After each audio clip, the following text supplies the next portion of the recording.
Greetings to you all once again. So when I heard that our group, as we went to a pilgrimage to Israel, that we were going to the Mount of Olives, I said, "Whoa, Mount Olives!" I was really so excited because I just read Mount Olives in the Bible, in the scriptures. This is a very interesting place, very prominent in the Bible. So we were there June 15 to 23. And towards the end, we went to Mount of Olives. So here is a Filipino group. We have a PowerPoint that I want to share with you. Just to prove that we did go there. There you are, as we were all this. I didn't have a picture of the entire group, but this is the Filipino group that is part of the 30 people, 30 participants. And this is right on top of Mount Olives. And Mount Olives, maybe we can go to the next slide. It's a very famous mountain. It is east of Jerusalem. As you know, Jerusalem is already on top of a mountain. It's kind of high. David bought that, purchased that hill. Mount Moriah, is it? Just bought that. And there's Jerusalem, and to the east of Jerusalem, there is Mount of Olives. So in between is the Kidron Valley. So they're not too far away. Now, Mount of Olives is 300 feet higher than the city of Jerusalem. And long time ago, it used to be covered with, guess what trees? You got it right. Otherwise, it would be Mount Apple or Mount Orange. But it's olives, Mount of Olives, because it's just filled with olives. And it's both mentioned in the Old and New Testament. In fact, in 2 Samuel, there are two scriptures in the Old Testament, 2 Samuel 15, when David's son, Absalom, betrayed his dad, David. And they were after, they wanted to kill the King David to replace him. David ran away, the scripture says, he ran away to Mount of Olives, and there he prayed to God, asking God's help because his son Absalom betrayed him. That's one instance. And then in Zechariah, where the prophet says where the time will come when the Messiah's very own feet will touch Mount Olives when he comes back, and it will break the mountain into two. Those are the two. Just kind of interesting, though, as I was thinking that in the New Testament, this is also the place in the New Testament, the place where Jesus Christ often went to pray when he was confronted. And, there's the betrayal of Judas himself. And Jesus Christ he went to Mount of Olives.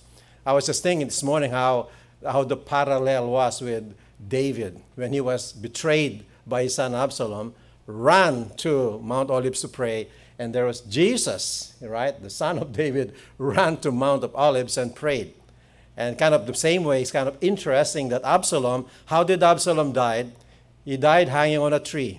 Remember, he has this beautiful, nice hair, got caught, and then Joab, the general, pierced him with spear. And then, of course, Judas also died hanging on a tree. Kind of, just kind of interesting how it was. Now, Jesus Christ went to Mount of Olives to pray. A lot of times, that's what Jesus Christ did. Let's go to the next slide, if we can. Here is a map of Mount of Olives. That's one other side. Here's the side of Mount Olives where a lot of people wanted to be buried in that area. Because they read Zechariah in 4:6, where it says that the Messiah is going to come, and right on Mount of Olives. So a lot of the Jews said, we want to have front seat. When Jesus Christ comes, we want to be the first, to be there. And I was joking people when they said, why are you going to Jerusalem, burn me? And it's, there might be some bombs flying. I said, well, if it happens, at least I will be one of the first ones to rise up, kind of jokingly mentioned that. But it didn't happen, though. I'm still here.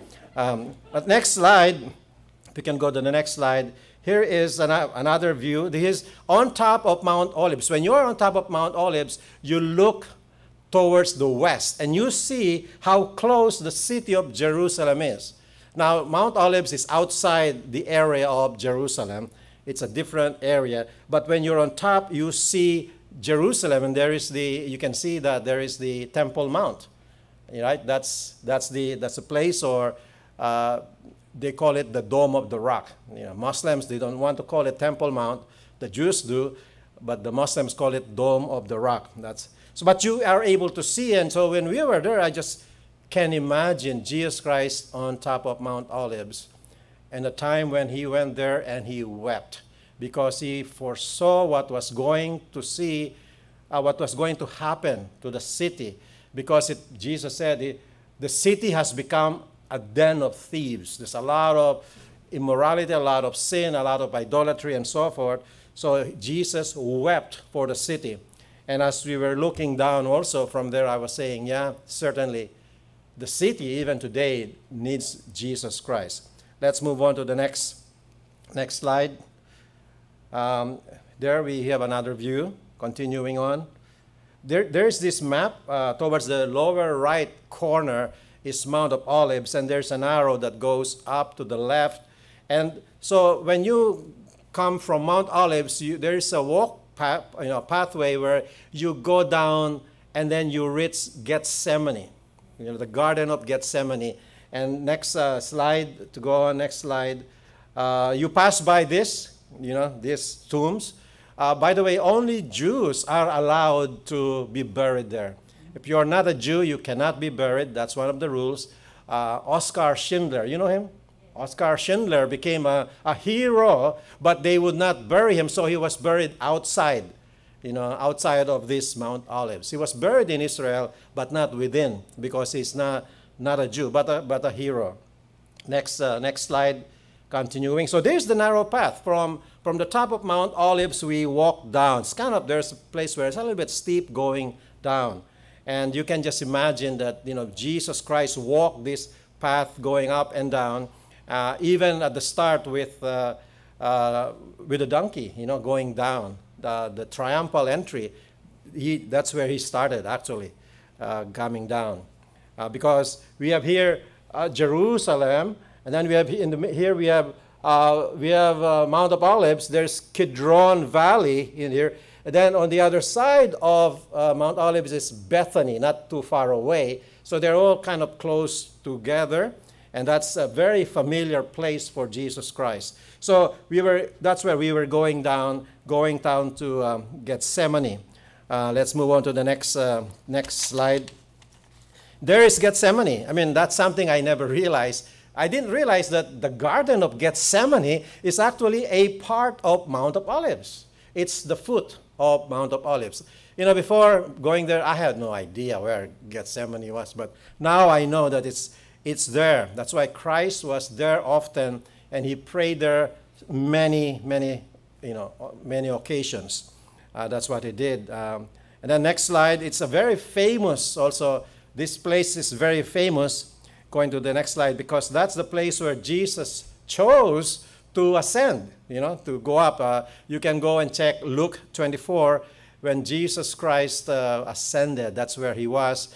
The scriptures talk about by way of Bethany, and most scholars say, or commentary, the term by way of Bethany, and Bethany, Jerusalem, Mount of Olives, is there. That's where he ascended, And then, of course, going to the next slide, the story in Acts, where as Jesus Christ was ascending, there were angels. In Acts 1, verse 9 to 11, what did the angels say to the disciples? Just as you saw Jesus rising up into the sky, heavens, the same manner, the same place, Jesus is going to come down. Jesus Christ coming down. So when we were there, I was thinking, wow, this is really a very interesting place. So many things happened. So there are two things that kind of struck in my mind as far as Mount of Olives. One, it's a place that God's people at that time, David himself and Jesus Christ, a place where they go to pray. And also it's a place that the prophets and even the angels said it's a place where God has given us hope, for us today. So in conclusion, I would like to say that if and when anxiety or fear or discouragement confusion, or we may be put in a place of danger when all these things abound. Often when those things happen, the question that is in our hearts is, what reason do I have for hope right now? You know, we are all in that situation, just like King David, just like Jesus at that time. And yet the scriptures tell us where Christ, prayed. The Christian is given this enlightenment, this blessing that I was thinking, where is my Mount of Olives? Where is my Garden of Gethsemane? When I am put in this difficult situation, is there a place or a state wherever where I go to God and pray, and then open my heart to Him, and have the hope, the assurance that God's presence, the presence of God is there. My Mount of Olives is anywhere. Wherever I kneel down and bow down and pray, that's my Mount of Olives and my Garden of Gethsemane, because I believe that through the Holy Spirit, God's presence is available. The streams of living water flows from God's throne for us believers, and that I believe that very strongly. We believe in God's mercy towards all of us. And secondly, when I think about Mount of Olives, I think about the message of hope. Zechariah mentioned it. Luke mentioned this, with the angels, that God says that there is something that we can look forward to. While we know that God is alive, Jesus Christ alive, we can pray to Him now in times of great difficulty. But God, we know and we can hope for this, God will return for you, for the whole world, not just for us, because probably we reason, I'm okay, I have Jesus Christ, we are saved. But when we consider what's going on in the world today, certainly the world needs Jesus Christ, not for my sake, but for the sake of the world. So that's what I think I learned from Mount of Olives, a place where we can go to God in prayer, and that God has given us hope. He's alive, and He's coming back. Amen.